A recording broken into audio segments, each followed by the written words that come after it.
حاولت اعمل حصر عن الحاجات اللي ضروريه جدا واللي محتاجها جدا في حياته الجديده. يعني هنتكلم في 4 نقط: هدوم البيت، هدوم الخروج، الاكسسوارات، الادوات الشخصيه. يلا بينا ورقه وقلم بسرعه كده ونكتب ورا بعض. اول حاجه هدوم البيت: 6 ترنجات صيفي، 6 ترنجات شتوي. طيب لو الدنيا متوسطه كده والدنيا مثلا هنجيب 3 و3، هنجيب 2 بناطيل برمودا، هنجيب 2 بناطيل شتوي طويله، هنجيب 2 شورت وعليهم 6 تيشيرتات ملونه. هتشقلط بقى انت الترنجات في البرمودا في البناطيل وهتلاقي نفسك ايه بقوا 12 20 يعني فاهم.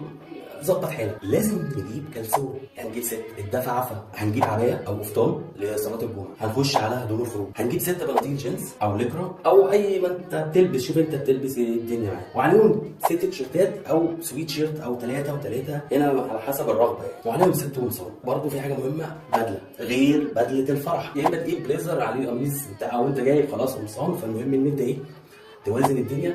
لو بدله تانيه برضه هيبقى لطيف، ممكن تستخدم